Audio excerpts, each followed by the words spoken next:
Bismillahirrahmanirrahim. Assalamualaikum warahmatullahi wabarakatuh. Teman-teman subscriber Mas Daeng dimanapun Anda berada, serta rekan-rekan YouTuber yang insya Allah selalu dirahmati oleh Allah Subhanahu wa Ta'ala. Kali ini Mas Daeng mau bagi informasi sedikit tentang dunia kesehatan. Nah, beberapa waktu yang silam itu ada suatu informasi yang membahas tentang obat kimia. Ada dua orang dokter yang cukup terkenal yang berbeda pendapat tentang obat kimia. Nah, siapa beliau-beliau ini? Yang pertama adalah Dr. Zaidul Akbar. Dr. Zaidul Akbar ini terkenal dengan metode jurus sehat Rasulullah. Nah, gitu. Jadi beliau ini punya tagline jurus sehat Rasulullah atau JSR. Dr. Zaidul Akbar ini sendiri, beliau adalah Ketua Umum Asosiasi Bekam Indonesia dan saat ini menjadi pengurus pusat Asosiasi Pengobat Tradisional Indonesia dan dokter herbal serta konsultan Tibun Nabawi Nasional. Dr. Zaidul Akbar ini dia menempuh pendidikan di Fakultas Kedokteran Universitas Diponegoro Semarang. Nah, beliau ini sebelum hijrah menjadi dokter yang berkecimpung dalam dunia kesehatan Islam, juga aktif di rumah sakit dan kemudian beliau hijrah dan lebih banyak ke fokus ke dakwah dan kesehatan Islam. Yang berikutnya adalah Dr. Raihanul Bahrain, MSc Spesialis Patologi Klinik atau SPPK. Beliau ini adalah dokter lulusan dari Fakultas Kedokteran UGM Yogyakarta dan kemudian menempuh pendidikan S2 dan spesialisnya di Fakultas Kedokteran UGM. Beliau ini adalah Ketua Yayasan Pendidikan Islam Al-Atsari Yogyakarta serta kontributor muslimafia.com dan kontributor di website muslim.org.id serta kesehatanmuslim.com sebagai pimpinan redaksi. Nah, apa yang menjadi suatu topik kita kali ini yaitu pendapat kedua dokter ini tentang obat kimia. Di salah satu videonya, Dr. Zaidul Akbar, beliau menjelaskan bahwa obat kimia itu adalah racun. Berikut videonya. Ya, saya kemarin sempat cerita ngisi di salah satu rumah sakit lah ya di daerah Tanjung Priok gitu. Saya bilang itu bapak-bapak tua pensiunan gitu yang mereka satu orang tuh bisa pegang 3-4 macam obat. Satu obat itu bisa 3 kali sehari. Artinya satu hari mereka bisa makan minimal 9 atau 10 jenis obat. Capek juga, Bu. Pegel juga lama-lama makan. Dan dari zaman dulu sampai sekarang orang sudah tahu yang namanya obat itu racun. Saya bukan anti obat, bukan. Tapi sering kalinya kita berlebihan dalam urusan itu. Dan di sisi lain Dr. Raihanul Bahrain mengatakan bahwa tidak tepat pernyataan yang mengatakan bahwa obat kimia itu adalah racun. Seperti apa sih pernyataan beliau? Berikut videonya. Ya, obat-obat katanya obat dokter kan obat kimia, Pak ya. Bahan kimia. Itu sebenarnya bukan bahan kimia 100%. Sebenarnya itu tadi bahan isolat alam. Jadi bahan-bahan alami juga dari alam kemudian diproses ya dengan proses-proses tertentu supaya bisa ini. Dan memang ada beberapa bahan kimianya. Tetapi ini yang penting para jamaah sekalian, bahan kimia itu sudah diatur dosis dan indikasinya sehingga tidak berbahaya apabila digunakan sesuai dengan dosis dan indikasi. Jadi pernyataan obat kimia racun tidak tepat, Pak. Kalau digunakan sesuai dosis dan indikasi, maka dia menyembuhkan. Nah, jadi itu tadi sekilas pendapat beliau berdua ini yang seorang dokter dan orang awam atau masyarakat awam pada umumnya akan melihat ini bertentangan dan memang terlihat bertentangan. Namun seperti halnya ilmu kesehatan itu sebenarnya ada sesuatu yang perlu kita gali lebih dalam lagi. Yang pertama adalah pendapat dari Dr. Zaidul sendiri. Dr. Zaidul kita tahu bahwa beliau ini di channel-channel YouTube-nya ataupun di video-videonya memiliki kespesialan topik dalam hal herbal, makanan yang alami, kemudian jurus sehat Rasulullah. Dan beliau mengatakan bahwa obat kimia itu adalah racun dan itu sudah menjadi satu patron dalam dunia kedokteran. Saya sendiri pada saat zaman kuliah dulu di semester 3 ya kita masih mahasiswa baru, kemudian Dan di pikirannya adalah bagaimana sih caranya menjadi dokter dan mengobati pasien dan memberikan obat seperti itu. Dokter obat dan sebagainya. Dokter melakukan tindakan medis, kemudian setelah tindakan medis memberikan obat dan sebagainya. Pada saat itu dulu sama pada dosen saya dari farmakologi, dasar-dasar farmakologi, itu mata kuliah di kedokteran dasar, baik kedokteran dasar di Fakultas Kedokteran ya maupun di kedokteran gigi, mengatakan bahwa dosen saya ini begitu masuk ruangan memperkenalkan diri dan mengatakan bahwa obat adalah racun. Saya sendiri sempat shock pada saat itu. Kenapa? Karena ya kita tahu bahwa belajar di Fakultas Kedokteran, Fakultas Kesehatan, kita mencoba untuk memberikan kesembuhan, memfasilitasi pasien untuk menjadi sembuh dan memberikan obat. Tapi kenapa kemudian obat dikatakan sebagai racun? Di situ saya dan beberapa teman-teman juga pada saat itu bingung gitu, bahwa kenapa dosen saya mengatakan bahwa obat adalah racun gitu kan. Lalu terus untuk apa kita kemudian belajar menjadi dokter kan gitu. Nah, lalu kemudian kita kaitkan dengan pernyataan dari Dr. Raihanul Bahrain sendiri. Beliau mengatakan bahwa obat kimia itu tidak berbahaya, jadi tidak tepat dikatakan bahwa sebagai racun. Nah, sebenarnya seperti apa sih cara kerja obat? Nah, kalau meruntut dari ilmu dasar yang dipelajari di dunia kedokteran atau pendidikan kedokteran, obat itu, yang dimaksud obat adalah racun adalah obat kimia sintetik yang diperoleh dari bahan isolat alam. Jadi contohnya seperti ini. Mungkin teman-teman bisa mengoreksi saya ya, terutama teman-teman dokter, perawat atau farmasi bisa mengoreksi saya. Silakan komen nanti di akhir video. Jadi misalnya ada suatu zat dari tumbuhan A, katakanlah tumbuhannya ini seperti ini, tumbuhan A. Ada suatu zat yang kemudian setelah diteliti ini bisa menyembuhkan penyakit. Suatu zat ini katakanlah namanya adalah C1B2. Nah, C1B2 ini kemudian diketahui dia bisa menyembuhkan penyakit.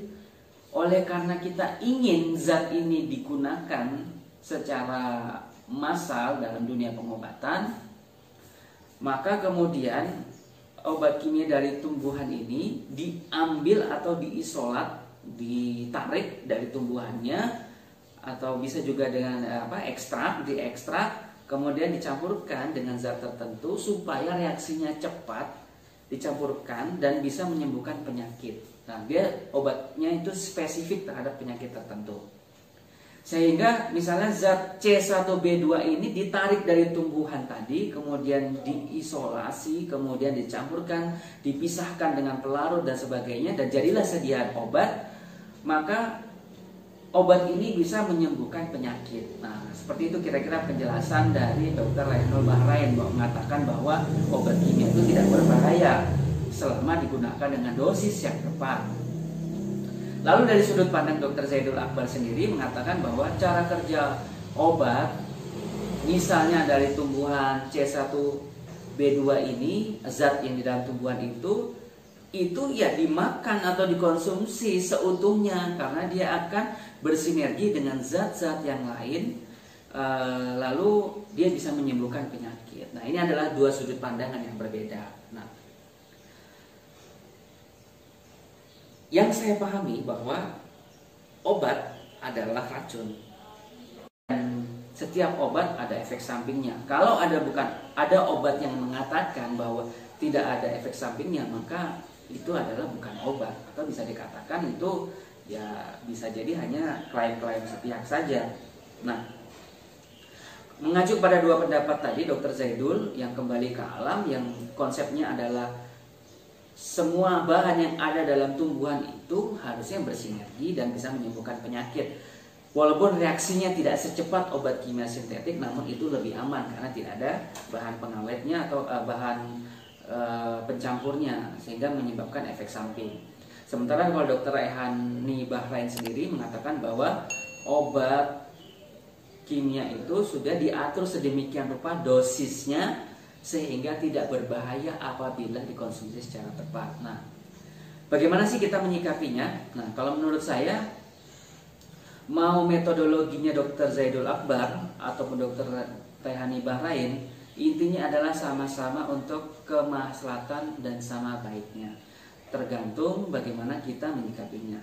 Yang berimbang menurut saya adalah gunakan obat kimia sintetik secara bijak, tidak berlebihan. Jangan karena sedikit-sedikit kepala pusing langsung cari obat, kemudian hati gelisah minum obat, kepala sakit banyak hutang kemudian cari obat, gitu kan, kepala nyut-nyut, batuk dan sebagainya gara-gara diputusin pacar, kemudian kita nyari obat. Padahal belum tentu loh. 80-90% dalam suatu penelitian psikologi dikatakan 80-90% penyakit fisik disebabkan karena gangguan emosional. Bisa jadi emosi kita yang terganggu, ya kan? Bisa jadi emosi kita yang terganggu sehingga kemudian timbul efek sampingnya berupa penyakit fisik, ya seperti itu. Nah, jadi kita bijak saja, tidak terlalu anti dengan yang namanya obat kimia sintetik. Gunakan secara tepat dan seperlunya saja, jangan berlebih-lebihan.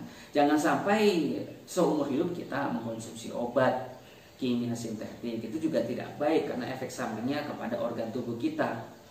Nah, dari dua konsep dua dokter ini tadi, maka bisa timbul kesimpulan, oh berarti apakah ini ada konflik antara metodologi tibun nabawi atau pengobatan nabi, kemudian metode herbal, ataupun misalnya metode pengobatan akhir zaman pas yang berfokus kepada tulang belakang, posisi tulang belakang diperbaiki, dan kemudian bertentangan dengan pengobatan barat atau pengobatan modern. Saya sih lebih cenderung menyebutnya sebagai pengobatan barat karena modern tidaknya itu ya tergantung kepada zaman di mana masa itu berada.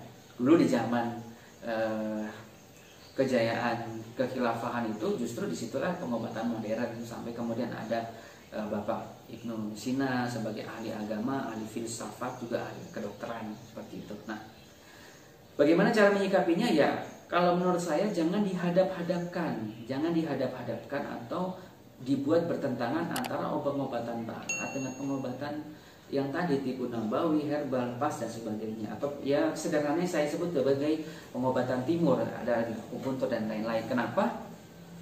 Karena harusnya yang paling bijak adalah dua metode pengobatan ini digunakan secara bersama-sama untuk kemaslahatan umat. Seperti itu. Kedokteran pengobatan barat ya ada kekurangannya. Kedokteran timur juga ada kekurangannya, dan alangkah baiknya ketika ini kemudian dipadukan untuk menyembuhkan penyakit atau mengobati masyarakat seperti itu. Dan kita harus lebih berimbang. Jangan juga kita terlalu anti dengan yang namanya pengobatan herbal. Oh, ini pengobatan herbal tidak ada dasar ilmiahnya. Oh enggak, dokter pengobatan herbal justru ada. Asosiasi dokter pengobatan herbal itu ada seperti itu. Tapi kita juga jangan terlalu menyudutkan pengobatan barat. Biar bagaimanapun juga ketika terjadi UGD apa segala macam, ya kita masih menggunakan metode pengobatan barat gitu kan. Ada kecelakaan di jalan, ya masuk UGD juga pakai alat-alat yang dari pengobatan barat seperti itu. Jadi kita harus berimbang. Dan yang terakhir adalah asupan nutrisi yang tinggi. Sebelum kita sakit sebaiknya cegahlah kita supaya tidak sakit. Bagaimana caranya? Ya kita asupan nutrisi yang tinggi, rajin berolahraga dan rajin ibadah agar hati kita menjadi tenang. Baca Al-Quran, gitu. Obat terbaik untuk jiwa dan raga. Kenapa? Karena ya ketika asupan nutrisi kita tinggi, maka sistem kekebalan tubuh kita akan bekerja dengan maksimal. Ditambah dengan rajin ke olahraga, dan ditambah lagi dengan tenangnya pikiran, hati kita menjadi tentram, ditambah dengan membaca Al-Quran. Bagi teman-teman yang muslim tentu itu bisa menimbulkan efek kesehatan yang luar biasa. Asupan nutrisi yang tinggi itu bukan berarti bahwa kita makan yang kenyang, bukan. Tapi bagaimana gizinya itu seimbang. Sayuran beraneka warna, buah-buahan beraneka warna, kemudian mengkonsumsi madu, propolis, atau misalnya teman-teman bisa mengandalkan salah satu tanaman yang direkomendasikan oleh WHO, misalnya seperti daun kelor. Daun kelor direkomendasikan sebagai the miracle tree oleh WHO atau obat tanaman ajaib. Seperti itu, tanaman ajaib yang nutrisinya sangat tinggi. Dia nutrisinya lengkap di beberapa penelitian, bahkan dia nutrisinya dibandingkan dengan jumlah makanan lain, misalnya susu, kalsium 17 kali susu dan lain-lain. Anda mengkonsumsi daun kelor bisa dalam bentuk serbuk daun kelor, kemudian dikonsumsi secara rutin. Seperti itu. Ya. Sehingga kesimpulannya antara pendapat Dr. Zaidul Akbar dengan Dr. Rehanul Bahrain itu tidak sepatutnya dipertentangkan. Walaupun sebenarnya di channel YouTube-nya Dr. Rehanul Bahrain itu sempat men-tag gitu. Tagnya adalah jurus sehat Rasulullah, yang mungkin diarahkan ke arah Dr. Zaidul Akbar gitu, supaya beliau mengoreksi pernyataannya bahwa obat adalah racun. Saya kira pernyataan Dr. Zaidul Akbar juga nggak salah-salah amat gitu, karena memang yang dipelajari, walaupun ya dipelajari beliau berdua ataupun saya juga pernah pelajari, ya seperti itu, namanya obat adalah racun, yang membedakan adalah dosisnya, seperti itu. Dan tetap jaga kesehatan kita di suasana Ramadan ini, karena sehebat apapun dokter, menurut saya dokter terbaik adalah tubuh kita. Saya Mas Daeng Irwan, sampai ketemu lagi di channel berikutnya. Terima kasih. Assalamualaikum warahmatullahi wabarakatuh.